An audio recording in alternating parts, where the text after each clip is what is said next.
Hola, bienvenidos. Somos alumnos del grupo 6CLM3 de la carrera Laboratoristas Clínicos del CECIT 16 Hidalgo, del Instituto Politécnico Nacional, asesorados por la maestra de Parasitología Clínica Tania Zuleima García Ortiz.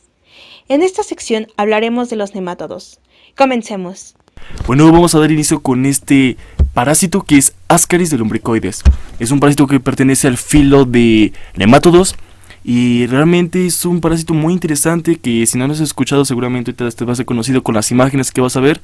Y no solo eso, sino que afecta a 807 millones de personas, principalmente en zonas en continentes como es África, Latinoamérica y Asia. Realmente es una cantidad enorme que afecta ese parásito. Y bueno, espero que aprendas mucho y te lleves mucha información de aquí. El microhábitat para este parásito es el intestino delgado. Su familia es Ascariidae. Esto es una familia de nemátodos. Los miembros de esta familia son parásitos intestinales que infectan a muchas clases de vertebrados.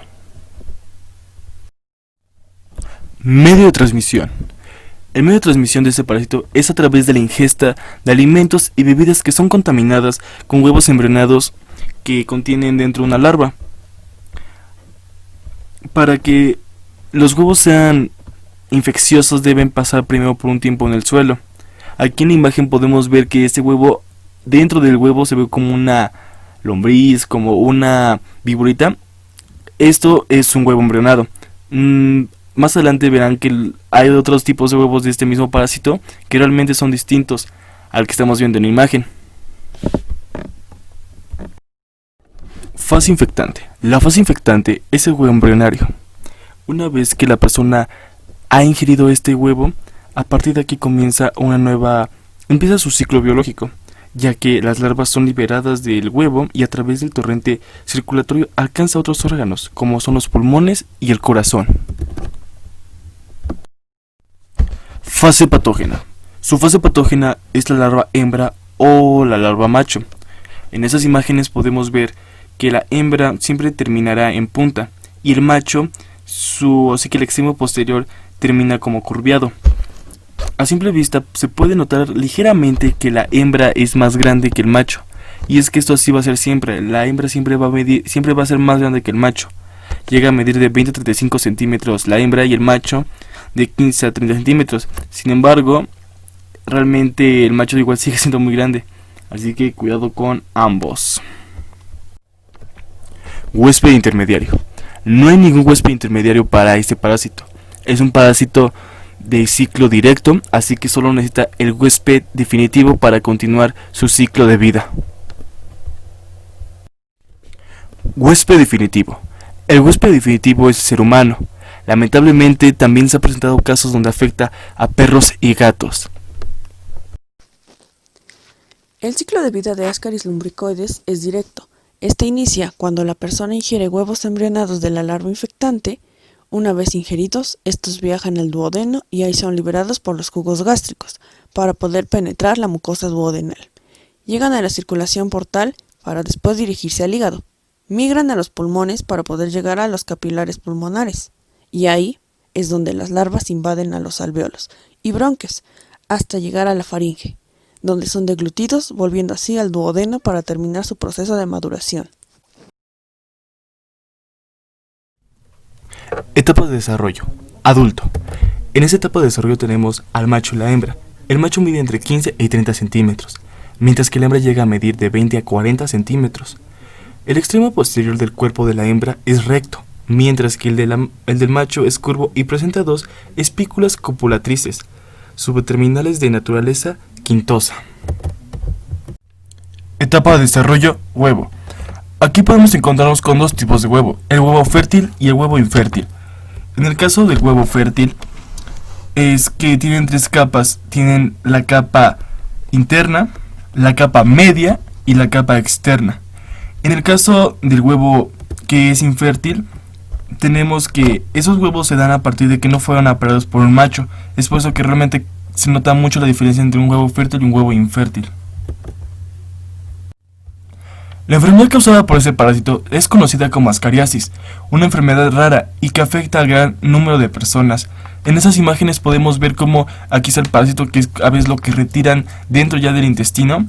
Aquí se ven como estas viboritas y también cómo es que se llegan a ser tan abundantes dentro del intestino que tienen que hacer por operación y empezarlas a sacar. Los síntomas más revelantes en esta infección son urticaria, inflamación, fiebre, hipertensión, eosinofilia pulmonar o síndrome de Lofer. Después aparecen trastornos digestivos como el vómito, las náuseas, dolor abdominal, pérdida de apetito y diarrea.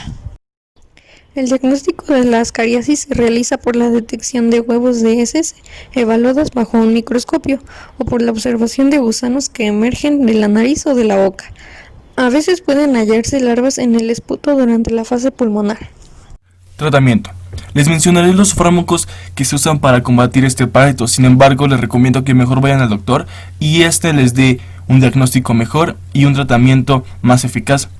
Tenemos que es albendazol, mebendazol y ivermectina.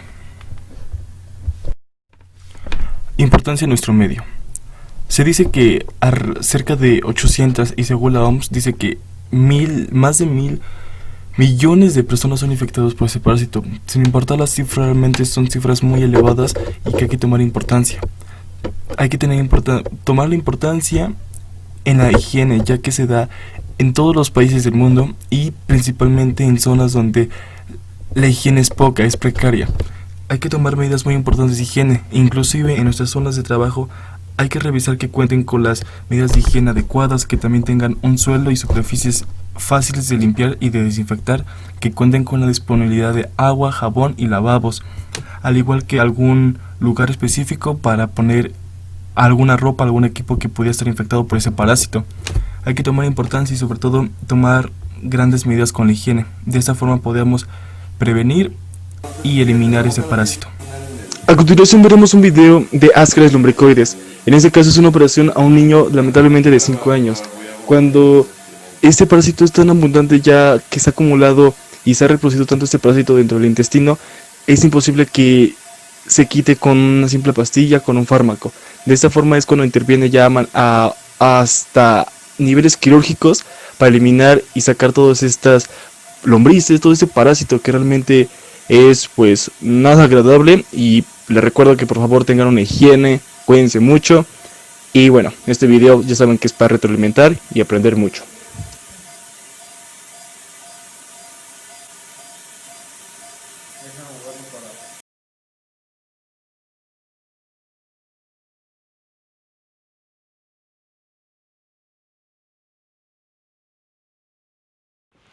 Enterobius vermicularis. Es un pequeño nemátodo, parásito del hombre, conocido popularmente como Xurus. Microhábitat. Tiene dos microhábitats. Uno de ellos es el intestino delgado, que es donde se incuban los huevos. Después se desarrollan y pasan a su segundo microhábitat, que es el colon, ya en su fase adulta. Medio de transmisión. Al igual que otros parásitos, este necesita un ambiente húmedo y fresco. Y la infección se dará a través de la ingesta de alimentos o bebidas contaminados con huevo embrionado de Enterobius vermicularis. Familia. Los nemátodos tienen una gran familia, pero este parásito especialmente corresponde a la familia Oxyuridae. El medio de transmisión se basa principalmente en la boca, ano y la mano, ya que de ahí corresponde a la ingestión de los huevos embrionados hacia nuestro cuerpo. Fase infectante.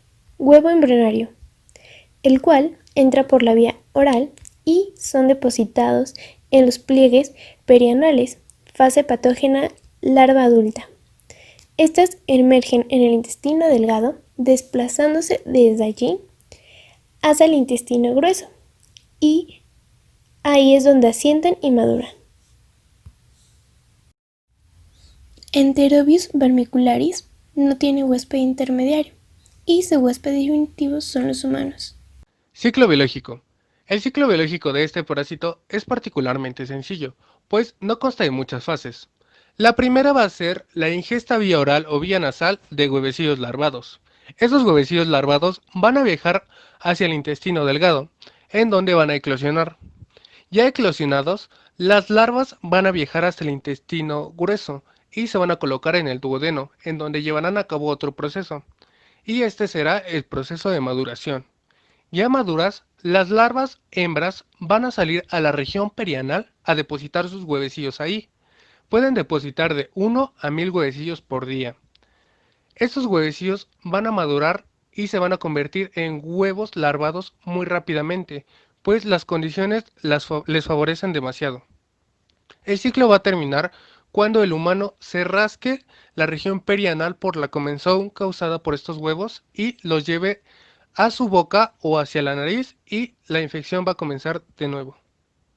Se desarrolló primero los huevos. Estos son ovales, tienen una cubierta delgada, una de sus caras es aplanada y otra convexa. Miden de 45 a 60.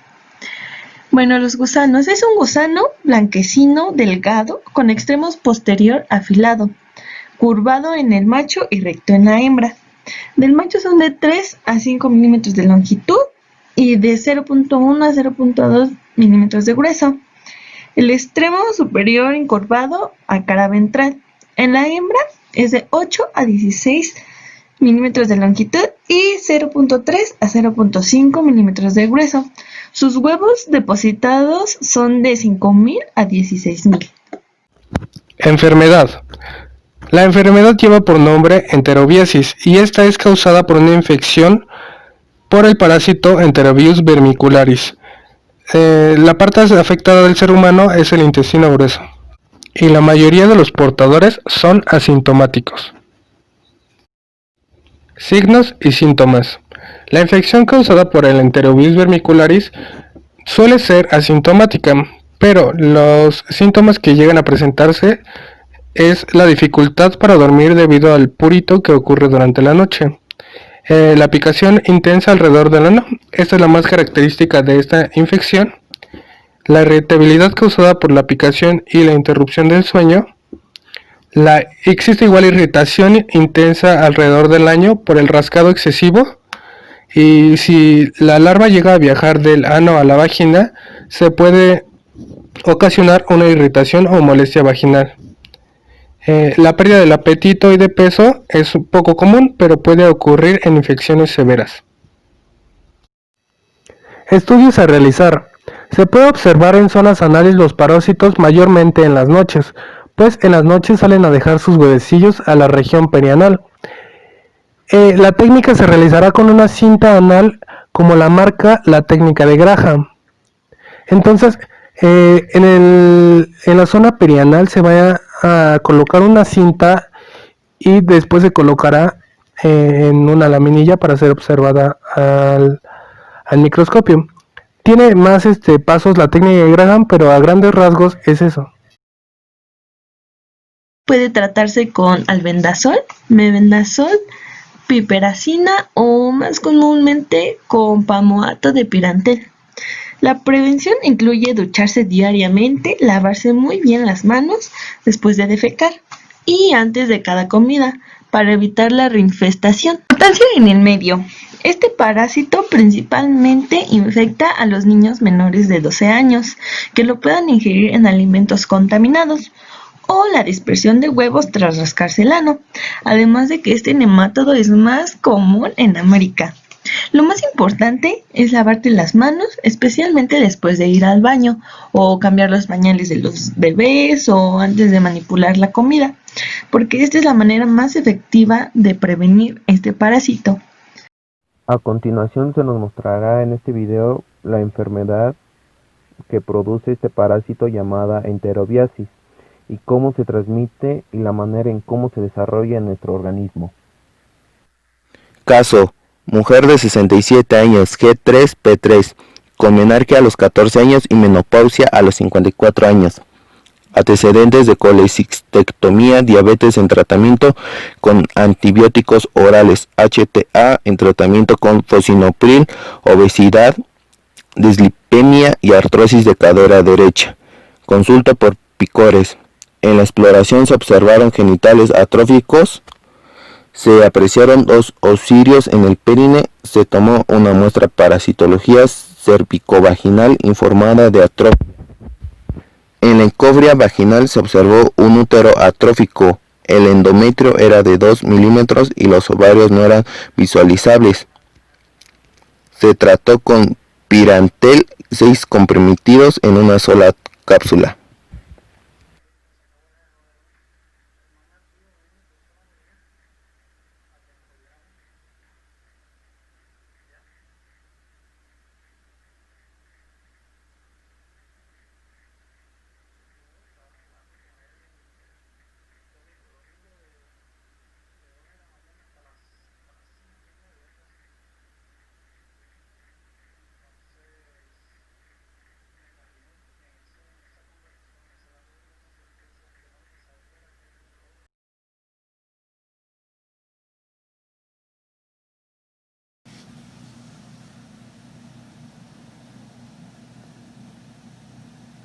Trichuris trichuria. La Trichuris trichuria o tricocéfalo es una especie parasitaria de nematodo del orden Trichuria, agente causal de la parasitosis conocida como tricuriasis. ¿Cuál es el microhábitat de este parásito? El microhábitat de este parásito es el recto, intestino delgado y el ciego. ¿Cuál es la familia de este parásito? La familia del parásito es Trichuridae. Estos son una familia de nemátodos de la clase Adenophoria, que incluye el género Trichuris, conocidos también como gusanos látigo, apelativos que alude a la forma del gusano, que parece un látigo con un mango más ancho en el lado posterior final. Estos son los causantes de la parasitosis conocida como tricuriasis. ¿Cuál es el medio de transmisión de este parásito? Se transmite mediante la ingesta de los huevos del parásito contenidos en alimentos, agua o el suelo. ¿Cuáles son las fases de este parásito? Su fase infectante. La fase infectante serán los huevos embrionados de la Trichuris trichuria y su fase patógena será la larva hembra o macho de Trichuris trichuria. ¿Cuáles son los huéspedes de este parásito? Huésped intermediario. Este parásito no tiene un huésped intermediario, pero el huésped definitivo va a ser el ser humano. Ciclo biológico. El ciclo biológico de este parásito empieza cuando el ser humano consume los huevos embrionados. Luego el parásito tomará la forma de la larva y liberará huevos no embrionados y estos deberán ser expulsados en las heces para volver a iniciar el ciclo. Etapas de desarrollo. Cuando los huevos de la Trichuris trichuria logran entrar al cuerpo humano, estos tomarán la forma de la larva y comenzarán a dejar huevos, los cuales serán expulsados mediante las heces, como anteriormente se ha dicho. Luego, este empezará su ciclo para poder embrionar y esperar para poder encontrar al ser humano nuevamente para poder alojarse en el ciego y en el intestino delgado. Además, después de todo esto se volverá a repetir el ciclo y el parásito volverá a dejar huevos para que puedan ser evacuados de nuevo. Recuerden que los huevos no estarán embrionados y se tomará un ciclo para que estos vuelvan a embrionar, para que vuelvan a encontrar a un nuevo ser humano para volver a hacer el ciclo nuevamente.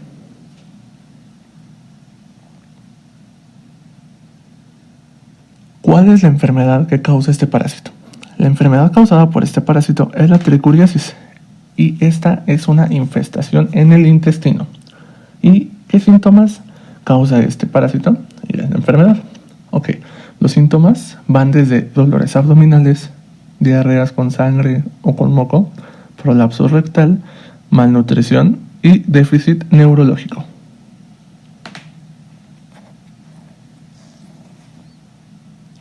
¿Qué estudio médico debo hacer? El diagnóstico se basa en el hallazgo de huevos en las heces. El estudio se llamará coproparasitológico simple. ¿Y qué tratamiento debo usar? El tratamiento consiste en mebendazol, albendazol o ivermectina.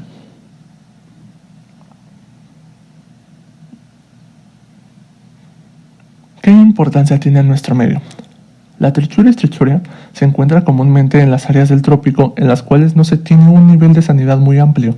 Aún así, de estos problemas, deberemos tomar medidas para evitar el contagio del mismo.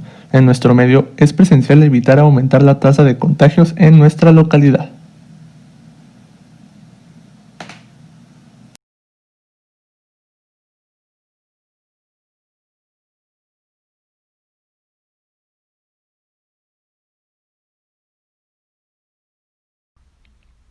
En el siguiente video se podrá apreciar una colonoscopia para poder localizar al parásito Trichuris trichuria.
Trichinella spiralis. Este parásito es un nemátodo dioico pequeño y filiforme, perteneciente a la familia Trichinellidae. Microhábitat. Se aloja en el intestino delgado y músculo. Medio de transmisión. El vehículo de transmisión es la ingestión de la carne poco cocida, usualmente de cerdo, la cual contiene quistes de Trichinella spiralis. Fase infectante. Larva enquistada en el músculo estriado del animal que se ingiere. Fase patógena. Larva en intestino delgado. Huésped intermediario. Las ratas, cerdo, oso, caballo, león, etc., debido principalmente a sus hábitos de canibalismo, mantienen y propagan la infección en la naturaleza. Huésped definitivo. El ser humano que se infecta cuando consume carne de estos animales. Morfología. Es un nemátodo filiforme, el más pequeño conocido que parasita al humano. En la parte posterior del esófago, la larva madura presenta un esticosoma, constituido por esticocitos, hileras de células especializadas, los cuales producen gránulos con diferentes polipéptidos de naturaleza antigénica. Larva de músculo enquistada. Son hialinas, se encuentran enrolladas en espiral en lo que se conoce como célula nodriza, que mide de 300 a 400 micras, y su eje longitudinal es paralelo a las fibras musculares. Larvas recién nacidas. Miden 120 micras de longitud por 7 de diámetro y tienen un conjunto de células, quizá germinales, pero no órganos. Las larvas recién nacidas representan la fase de invasión al músculo. Gusano adulto. Los machos miden de 1.4 a 1.6 milímetros de largo y 25 a 37 micras de ancho. Presentan 2 apéndices caudales lobulados sin espículas copulatrices. Las hembras miden de 3 a 4 milímetros de longitud y 60 micras de diámetro. Su extremo posterior es redondeado y posee un solo ovario con 3 cromosomas. Ciclo biológico. Trichinella spiralis se transmite de un animal a otro o al humano a través de la ingesta de tejido muscular con larvas de trichinella. Se contemplan ciclos de vida doméstico y silvestre. En ambos, el humano adquiere la infección por ingesta de carne cruda o insuficientemente cocida de cualquier animal parasitado con larvas infectantes, aunque los animales silvestres son los principales reservorios, ya que mantienen la mayor biomasa de parásitos. La infección en el humano, a nivel global, se adquiere de manera mucho más frecuente por ingesta de preparaciones diversas de carne de cerdo, cruda o insuficientemente cocida. Ciclo doméstico de Trichinella spiralis. Incluye a cerdos, caballos y algunos animales como roedores, gatos y perros domésticos.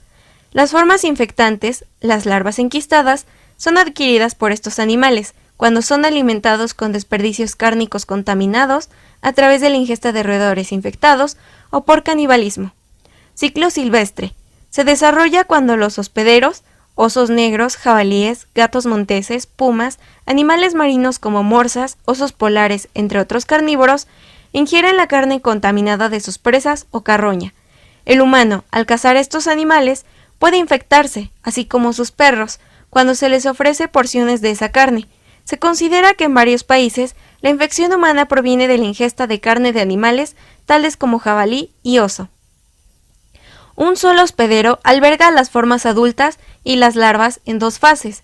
Fase entérica, desarrollo de los parásitos adultos en intestino delgado, en nichos intramulticelulares, y la producción de larvas recién nacidas por producción ovovivípara. Fase parenteral, migración de las larvas recién nacidas por vía sanguínea y linfática y establecimiento en músculo esquelético en células nodriza. Las larvas ingeridas en carne cruda o insuficientemente cocida se liberan en intestino delgado y ahí sufren 4 mudas de cutícula hasta convertirse en parásitos adultos, al cabo de unos 2 días. La cópula ocurre con los nemátodos embebidos en la mucosa intestinal, en un nicho multicelular, y las hembras ovovivíparas liberan larvas recién nacidas a los 7 días de la infección, durante semanas, hasta que la respuesta inmune del hospedero afecta su viabilidad. Enfermedad. Es causante de la enfermedad llamada triquinosis, que se puede dividir en 2 fases. Fase intestinal. Las manifestaciones clínicas se deben a los nemátodos creciendo e invadiendo las vellosidades intestinales.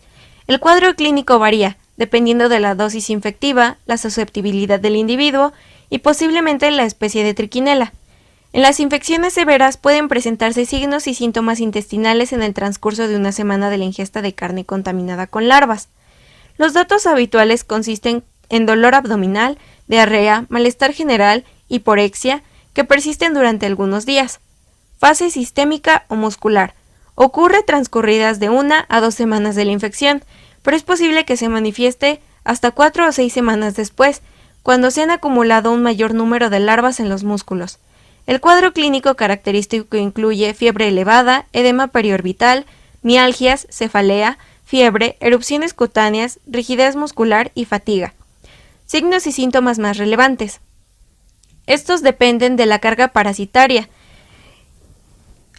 Se presentan malestar abdominal, cólicos, diarrea, dolor muscular, fiebre y en algunos casos hipersensibilidad a estímulos visuales y auditivos, aunque las infecciones leves suelen ser asintomáticas o cursar con datos inespecíficos. Estudios para su detección. Puede confirmarse su presencia mediante pruebas de diagnóstico específicas, que incluyen detección de anticuerpos, inmunoensayos enzimáticos, biopsia muscular y microscopía.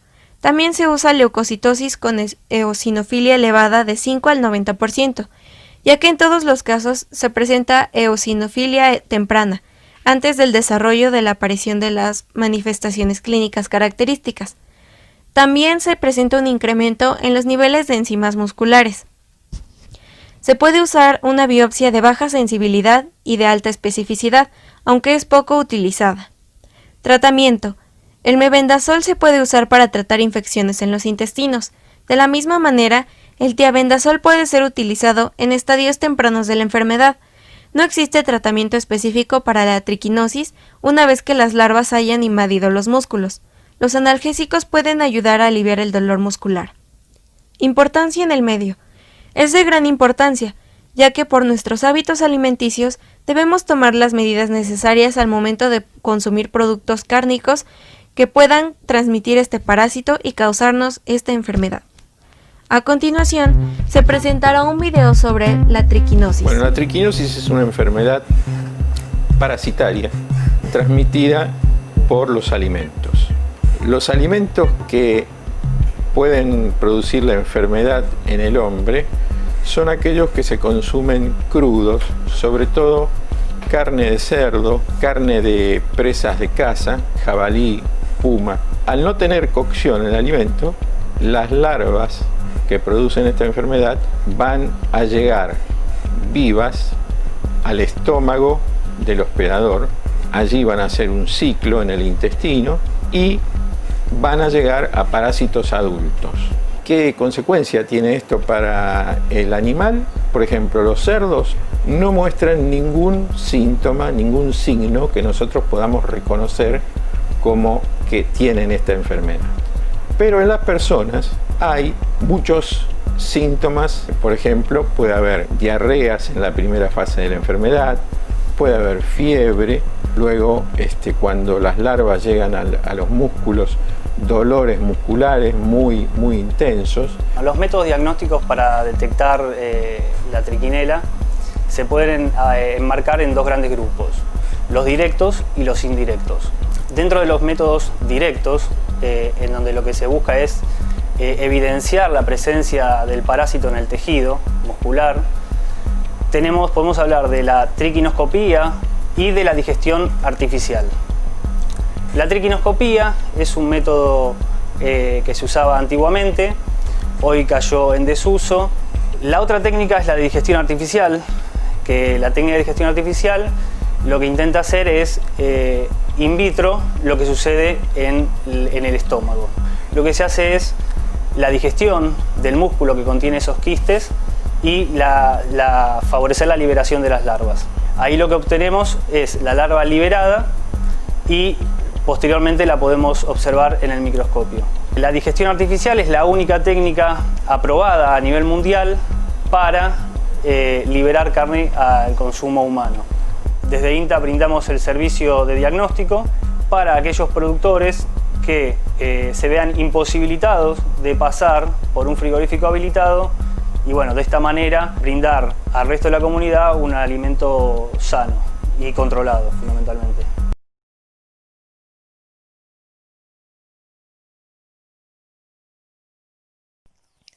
Ancylostoma duodenale. Microhábitat. Intestino delgado del hospedador. Familia. Ancylostomidae. Medio de transmisión. Se transfiere a los humanos a través de carne poco cocida que incluye conejo, cordero, ternera y cerdo. Infectan al penetrar directamente en la piel del huésped, generalmente en humano. Fase infectante. Larva rhabditiforme. Fase patógena. Las larvas filariformes infectadas penetran en el hombre a través de las regiones interdigitales de los pies. Huésped intermediario. Cánidos y felinos, donde pueden permanecer por intervalos de tiempo hasta llegar al hospedador definitivo. Huésped definitivo. Humanos, Homo sapiens.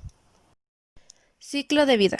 Primero, los huevos de Ancylostoma duodenale se pasan a las heces del huésped.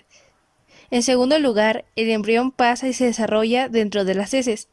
La primera etapa juvenil rhabditiforme luego eclosiona una vez que el huevo está fuera del huésped. A continuación, el juvenil filariforme o infeccioso se desarrolla después de 2 mudas. Esta etapa se caracteriza por un arresto en desarrollo hasta que se alcanza un nuevo huésped. Los humanos pueden infectarse a través de la cavidad oral al ingerir carne poco cocida. Los juveniles filariformes se infectan al penetrar directamente en la piel del huésped, generalmente un humano. Los juveniles luego migran a través del sistema circulatorio hasta llegar a los pulmones. Una vez que han alcanzado los pulmones, los juveniles abandonan el sistema circulatorio al encontrar su camino hacia los alvéolos y luego migran al intestino delgado a través de la tráquea. El anquilostoma tarda entre 5 y 6 semanas en llegar al intestino delgado desde los pulmones. Finalmente, los gusanos adultos se desarrollan en el intestino delgado, donde se aparean y producen huevos que se envían a las heces del huésped para comenzar el proceso una vez más. Los adultos se forman aproximadamente 6 semanas después de la infección inicial. Etapas de desarrollo. Huevos del gusano suelen tener de 2 a 8 células, eclosionan al cabo de entre 24 y 48 horas. La larva filariforme penetra a través de las áreas interdigitales del pie humano. Se aloja primero en la epidermis, más tarde en regiones más profundas, dermis y tejido subcutáneo. Desde allí alcanzan las vénulas. Un gran número de estas larvas son fagocitadas por macrófagos. El periodo de prepatencia, tiempo desde la infección hasta la completa maduración del parásito, oscila entre 5 y 8 semanas. Enfermedad. Anquilostomiasis. Signos y síntomas. Las primeras manifestaciones clínicas en aparecer se observan a nivel de la piel, por donde penetró el parásito, produciendo una erupción en la zona con hinchazón, enrojecimiento y una intensa picazón.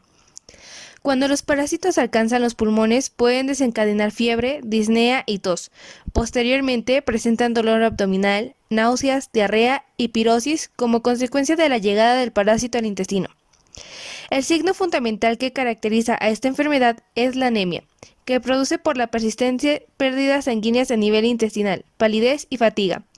En los casos más graves, la piel puede adoptar una coloración amarilla terroso, acompañándose de astenia, edema en los párpados y en los pies, diarreas, distensión del abdomen y retraso en el crecimiento en los niños. Estudios. Se confirma mediante la identificación de los huevos de las uncinarias en exámenes coproparasitoscópicos con métodos directos y de concentración.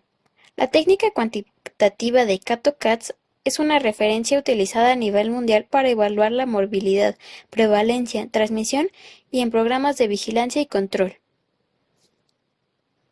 Tratamiento: mebendazol 100 miligramos, albendazol 400 miligramos, palmoato de pirantel 11 miligramos, ivermectina 12 miligramos. Importancia en nuestro medio. Es una parasitosis intestinal importante en todo el mundo que afecta aproximadamente 576 millones de personas y está incluida en el grupo de las enfermedades tropicales desatendidas de la Organización Mundial de la Salud. En Latinoamérica y el Caribe, 346 millones de personas están en riesgo, con 50 millones de infectados. Es por ello que se debe tener prevención para evitar el contagio. Video caso clínico. Varón de 30 años con anemia severa y melena. Recibió 5 pintas de sangre. La endoscopía muestra una gran infestación duodenal con anquilostoma. Estos síntomas se acompañaron de fatiga, malestar y palidez progresivos. El paciente estuvo previamente sano y su historia médica es irrelevante. El paciente vive en la ciudad de Puerto Maldonado, en la selva sur del Perú, y trabajaba en un taller de reparación de maquinaria. El paciente admitió contacto con lodo y agua estancada en el sitio donde laboraba.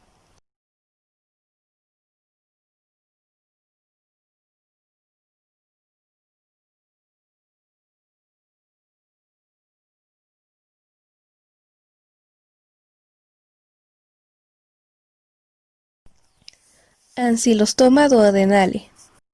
Microhábitat: intestino delgado del hospedador. Familia: Ancilostomidae. Medio de transmisión: se transfiere a los humanos a través de carne poco cocida que incluye conejo, cordero, ternera y cerdo. Infectan al penetrar directamente en la piel del huésped, generalmente en humano.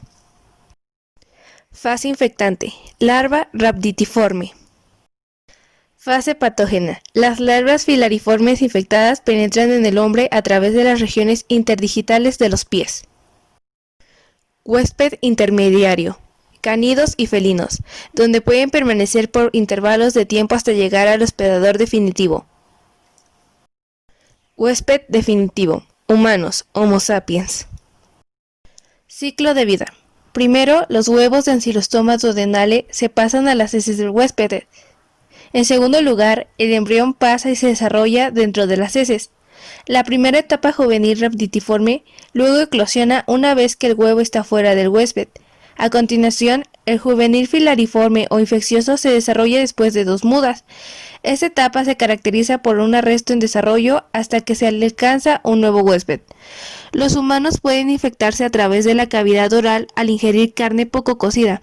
Los juveniles filariformes se infectan al penetrar directamente en la piel del huésped, generalmente un humano. Los juveniles luego migran a través del sistema circulatorio hasta llegar a los pulmones. Una vez que han alcanzado los pulmones, los juveniles abandonan el sistema circulatorio al encontrar su camino hacia los alvéolos y luego migran al intestino delgado a través de la tráquea. El anquilostoma tarda entre 5 y 6 semanas en llegar al intestino delgado desde los pulmones. Finalmente, los gusanos adultos se desarrollan en el intestino delgado, donde se aparean y producen huevos que se envían a las heces del huésped para comenzar el proceso una vez más. Los adultos se forman aproximadamente 6 semanas después de la infección inicial. Etapas de desarrollo. Huevos del gusano suelen tener de 2 a 8 células, eclosionan al cabo de entre 24 y 48 horas. La larva filariforme penetra a través de las áreas interdigitales del pie humano. Se aloja primero en la epidermis, más tarde en regiones más profundas, dermis y tejido subcutáneo. Desde allí alcanzan las vénulas. Un gran número de estas larvas son fagocitadas por macrófagos. El periodo de prepatencia, tiempo desde la infección hasta la completa maduración del parásito, oscila entre 5 y 8 semanas. Enfermedad. Anquilostomiasis. Signos y síntomas. Las primeras manifestaciones clínicas en aparecer se observan a nivel de la piel, por donde penetró el parásito, produciendo una erupción en la zona con hinchazón, enrojecimiento y una intensa picazón. Cuando los parásitos alcanzan los pulmones, pueden desencadenar fiebre, disnea y tos. Posteriormente, presentan dolor abdominal, náuseas, diarrea y pirosis como consecuencia de la llegada del parásito al intestino. El signo fundamental que caracteriza a esta enfermedad es la anemia, que produce por la persistente pérdidas sanguíneas a nivel intestinal, palidez y fatiga. En los casos más graves, la piel puede adoptar una coloración amarilla terroso, acompañándose de astenia, edema en los párpados y en los pies, diarreas, distensión del abdomen y retraso en el crecimiento en los niños. Estudios. Se confirma mediante la identificación de los huevos de las uncinarias en exámenes coproparasitoscópicos con métodos directos y de concentración. La técnica cuantitativa de Kato-Katz es una referencia utilizada a nivel mundial para evaluar la morbilidad, prevalencia, transmisión y en programas de vigilancia y control. Tratamiento. Mebendazol 100 miligramos, albendazol 400 miligramos, palmoato de pirantel 11 miligramos, ivermectina 12 miligramos. Importancia en nuestro medio. Es una parasitosis intestinal importante en todo el mundo que afecta aproximadamente 576 millones de personas y está incluida en el grupo de las enfermedades tropicales desatendidas de la Organización Mundial de la Salud. En Latinoamérica y el Caribe, 346 millones de personas están en riesgo, con 50 millones infectados. Es por ello que se debe tener prevención para evitar el contagio. Video caso clínico. Varón de 30 años con anemia severa y melena. Recibió 5 pintas de sangre. La endoscopía muestra una gran infestación duodenal con anquilostoma. Estos síntomas se acompañaron de fatiga, malestar y palidez progresivos. El paciente estuvo previamente sano y su historia médica es irrelevante. El paciente vive en la ciudad de Puerto Maldonado, en la selva sur del Perú, y trabajaba en un taller de reparación de maquinaria. El paciente admitió contacto con lodo y agua estancada en el sitio donde laboraba.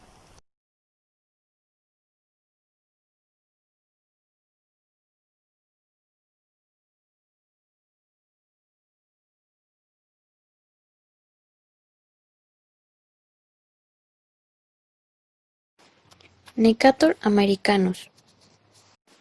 Microhábitat intestino delgado. Familia Ancylostomatidae. Transmisión. La transmisión se produce principalmente por contacto directo de la piel con el suelo o con superficies o materiales que contienen la larva filariforme, que pueden atravesar la piel. También se puede transmitir por vía oral al consumir alimentos o agua contaminada, pero esta no es muy común. Fase infectante. Larva filariforme. Fase patógena. Huevos embrionados. Huésped intermediario. Este parásito no tiene huésped intermediario, sin embargo, cuenta con el vector que es el suelo, ya que se requiere el depósito de heces con huevos en el suelo sombreados y bien drenados para que el gusano se origine a partir de un huevo anembrionado en el suelo bajo condiciones favorables. Después de 24 a 48 horas, si su desarrollo es favorecido por condiciones del clima tropical como es el calor y la humedad, los huevos se tornan embrionados y eclosionan, y así pueden durar hasta que lleguen a su fase adulta y puedan entrar al huésped definitivo a través de la piel. Huésped definitivo. El huésped definitivo principal o el más llamativo, por así llamarlo, es el ser humano. Sin embargo, también se puede encontrar en cerdos, perros y gatos. Ciclo de vida. Su ciclo de vida es directo sin hospedador intermediario. Una vez que los huevos son eliminados con las heces del hospedador, se desarrollan y eclosionan en el suelo, dando lugar a la larva rhabditiforme. Esta continúa su desarrollo en el suelo y tras mudar varias veces, al cabo de varios días, alcanza el estado infectante, larva filariforme. Cuando la larva filariforme penetra en la piel del hospedador, a través del torrente sanguíneo y de los vasos linfáticos llega a otros órganos como el corazón o los pulmones. Desde los pulmones por el árbol bronquial, la tráquea y la laringe pasa a la epiglotis, donde es deglutida y en el intestino delgado madura y se transforma en adulto. Los adultos se fijan a la mucosa intestinal, donde alcanzan la madurez sexual y tras la cópula de las hembras ponen los huevos, que salen al exterior con las heces del hospedador. En intestino delgado, principalmente duodeno, los parásitos maceran la mucosa de las vellosidades y rompen los capilares, alimentándose principalmente de sangre y fragmentos de tejido. Morfología. El gusano adulto mide entre 7 a 9 milímetros de largo por 0.4 a 0.5 milímetros de diámetro, mientras que la hembra suele ser un poco más larga, entre 9 a 11 milímetros. La cavidad bucal está en la orientación opuesta a la curvatura del cuerpo y está dotada de 2 pares de placas cortantes, anterior y dorsal, para así anclarse y penetrar en el hospedador. Los huevos tienen forma oval con una cubierta fina y un tamaño de 56 a 76 micras por 35 a 47. Las larvas filariformes miden alrededor de 500 micras de longitud y no se observa en ellas la cápsula bucal y tienen una gran movilidad. Enfermedad. La enfermedad que este parásito produce es la necatoriasis o uncinariasis. Se produce como consecuencia de la penetración de la larva filariforme en la piel. Síntomas. La mayoría de los afectados no manifiestan síntomas. En el caso de que estos llegasen a presentarse, estos comprenden en un primer momento una erupción papular, eritematosa, plurítica alrededor de la zona de penetración de la larva y normalmente en las manos y los pies. Localización dérmica. Signos y síntomas. Eritema, prurito, vesiculación, cicatriz residual e infección bacteriana secundaria. Localización pulmonar.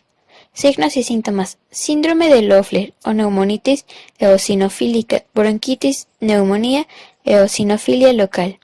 Localización gastrointestinal. Signos y síntomas. Dolor y distensión abdominales, diarrea, melena e hiporexia. Localización hematológica. Signos y síntomas. Anemia hipocrómica microcítica, eosinofilia periférica, hipoliminemia con edema, disnea, soplos funcionales, cianosis y otros signos de anemia en casos severos. Localización general. Signos y síntomas. Signos y síntomas agravados por desnutrición previa, pérdida de peso, retraso pondoestatural y déficit cognitivo en niños, anemia y signos asociados, disnea, cianosis y fatiga. Estudios. Se confirma mediante la identificación de los huevos de las uncinarias en exámenes coproparasitoscópicos con métodos directos y de concentración. La técnica cuantitativa de Kato-Katz es una referencia utilizada a nivel mundial para evaluar la morbilidad, prevalencia, transmisión y en programas de vigilancia y control. Tratamiento. Albendazol, mebendazol, nitazoxanida y pamoato de pirantel. Importancia en el medio. Está presente mayormente en el centro y sur de África, área del Caribe, América Central y Sur, afectando a gran parte de la población, por lo cual se deben tomar algunas medidas de prevención y control. Por ejemplo, utilización del calzado, utilización de guantes para trabajar en la tierra, evitar que los niños jueguen en la tierra, no utilizar excremento como abono. A continuación, en el siguiente video se mostrará el ciclo de vida del Necator americanus.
Bueno, para esta presentación vamos a hablar acerca del parásito Strongyloides stercoralis.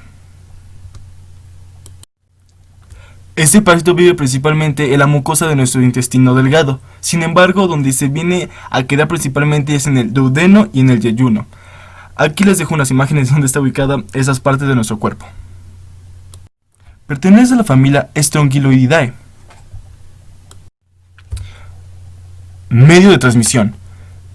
El medio de transmisión de este parásito va a ser a través de que nosotros contactemos con algún suelo contaminado, ya sea que lo podamos hacer cuando estemos descalzos, con nuestras propias manos o cualquier otra parte de nuestro cuerpo. También puede ser con la piel, la tierra, las heces, también por autoinfección y por contacto sexual, mas sin embargo estos dos últimos es raro que suceda. Fase infectante. La fase infectante es larva filariforme. Esas larvas permanecen en la parte más superficial del suelo, sin alimentarse, esperando hasta que encuentren un contacto con la piel. Su fase patógena son las larvas hembras adultas. Normalmente estas viven en el duodeno y en el yeyuno. Una vez que son liberados los huevos que esos cargan, son rotos y las larvas rhabditoides se abren paso hacia la luz intestinal, continuando su ciclo. Huésped intermediario. No hay, así es, no hay un huésped intermediario, ya que ese es un parásito de ciclo directo, por lo que no necesita de ningún huésped intermediario, solo necesita al huésped definitivo, en el que podrá alcanzar así su estadio adulto. Huésped definitivo. Uno de los huéspedes definitivos de este parásito es el ser humano, pero lamentablemente también puede ser un huésped definitivo el perro, el gato y en ocasiones raras también en primates. En el ciclo de vida del Strongyloides stercoralis se pueden tener tres posibilidades. Está el ciclo directo, el ciclo indirecto y la autoinfección. En el directo, las larvas rhabditiformes se excretan en las heces y se desarrollan en adultos de vida libre. La hembra es la que produce los huevos. Después, la larva rhabditiforme eclosiona del huevo embrionado y ésta se desarrolla en infectante. Las larvas permanecen en la parte superficial del suelo, convirtiéndose en filariformes, esperando el contacto con la piel para así iniciar la infección. Penetran la piel para buscar capilares y mediante la circulación llegan a los pulmones, rompen la pared del alveolo y llegan a los bronquios, tráquea, laringe y faringe, donde son deglutidos llegando al intestino delgado y transformándose en parásitos hembra adultos. Bueno, en el ciclo indirecto, este se origina a partir de que las larvas rhabditiformes se salen de la materia fecal y que genéticamente son destinadas a transformarse en la tierra, es decir, se transforman en gusanos adultos y no en parásitos. Y por último, la autoinfección, la cual sucede en el intestino grueso cuando las larvas rhabditiformes se transforman en filariformes y éstas penetran la mucosa intestinal llegando al sistema circulatorio y continúan el recorrido descrito en el ciclo directo. Vamos con las etapas de desarrollo, que esas etapas son huevo, larva rhabditiforme, larva filariforme y adultos de vida libre. Veamos cada una de ellas. Vamos con el primero, que es el huevo. Estos huevos están inmersos en la mucosa del intestino. Este puede salir de manera individual o en fila pegados por una mucosidad. Aquí les dejo unas imágenes de cómo en las distintas tinciones podemos observar estos huevos y también aquí podemos ver cómo es que salen a veces pegados. La siguiente fase es larva rhabditiforme. Esta larva llega a medir entre 200 y 300 micras. Es importante recalcar que una vez que termina de desarrollarse es eliminada por las heces, donde continúa su ciclo como parásito de vida libre. Larva filariforme. Esas larvas llegan a medir a 600 micras. Pueden vivir hasta 5 años en el intestino delgado, especialmente en el duodeno y en el yeyuno. Aquí producen huevos, los cuales eclosionan y dan origen a las larvas llamadas rhabditiformes, que no son infecciosas. Adultos de vida libre. Es importante reconocer estos parásitos, en especial si son hembras o machos. Una forma de identificarlos muy fácilmente, muy claramente, es que el macho siempre está de un extremo está enrollado. Aquí podemos ver que el macho tiene como que como esta espiral. Ese va a ser macho. O sea, aquellos que que no tengan esta pues espiral, que estén totalmente rectos, son las hembras, como podemos ver claramente en las imágenes. Las hembras permanecen con hileras de huevos dentro del útero. La vulva se encuentra en la mitad de su cuerpo y el periodo de vida es corto con respecto a los machos. La estronjolidiasis es la infección que causa este parásito llamado Strongyloides stercoralis. Los síntomas más relevantes de esta enfermedad son neumonitis o síndrome de Loeffler, exonema y síntomas pulmonares, eosinofilia y dolor abdominal con diarrea. También incluyen ardor, urticaria, vómito y náuseas. Tipo de estudio. Para el diagnóstico de esta parasitosis es importante primero sospechar la presencia del parásito y segundo buscarlo sistemáticamente en las personas inmunosuprimidas o con evidencias clínicas de su presencia. El diagnóstico definitivo debe hacerse a partir de la visualización directa del nematodo en una muestra representativa del proceso infeccioso. Es conveniente, al igual que la mayoría de las parasitosis intestinales, realizar exámenes de heces en días alternos y utilizar métodos de concentración en cada determinación, todo lo cual redundaría en una mayor probabilidad de identificación. Otros métodos diagnósticos más efectivos, simples y menos engorrosos ocupan un lugar destacado el cultivo en placa de agar y el método de Berman. También se pueden utilizar exámenes serológicos, el cual el más útil lo constituye el de ELISA en suero, utilizando antígenos del parásito humano. Las infecciones deben ser tratadas una vez diagnosticadas por el riesgo a que se desarrolle una infección muy grave o se disemine la infección a escala comunitaria. El medicamento de elección es la ivermectina, 200 microgramos cada 2 días, y en caso de infestación o SIDA se recomienda una segunda tanda de tratamiento a los 15 días. Como alternativa se usa el tiabendazol de 25 miligramos cada 12 horas o de 3 a 5 días o también el albendazol de 400 miligramos cada 3 días. En los niños también se utiliza la ivermectina de 200 microgramos durante 2 días. Importancia en el medio. El estrongyloides, al ser un parásito que se encuentra en la tierra o en la superficie, es más fácil de infectarse, ya que se encuentra en la superficie y las personas que no tienen higiene pueden contraerlo. Al igual, al que la hembra patógena no pueda producir tantos huevos, esto genera que su porcentaje de infección solo sea del 5%, así que hay una disminución en la probabilidad de contagiarse de esta enfermedad. Bueno, vamos a ver a continuación un video animado donde recapitula todo lo que ya hemos visto y menciona otros datos acerca de ese parásito que es Strongyloides stercoralis. Espero que lo disfruten mucho. Existen dos tipos de ciclos de vida, el ciclo de vida parásito y el ciclo de vida con fases de vida libre. A continuación los vamos a ver con más detenimiento. Ciclo de vida parásito. Las larvas rotitiformes, las cuales son encontradas en heces, son la forma diagnóstica. Estas mudan 2 veces para luego transformarse en larvas filariformes. Las larvas filariformes, las cuales son la forma infectiva, penetran por la piel intacta gracias al estilete de colagenasas, metaloproteasas y enzimas lípicas. Una vez que penetran la piel, realizan el ciclo de los pasando por corazón, pulmón, tráquea, epiglotis, faringe y por último, intestino delgado. Cabe destacar que una vez que las larvas filariformes se encuentran en pulmón, estas se transforman en larvas de cuarto estadio. Una vez en intestino delgado, el cual es su hábitat definitivo, se da la maduración. Las hembras adultas producen huevecillos por partenogénesis.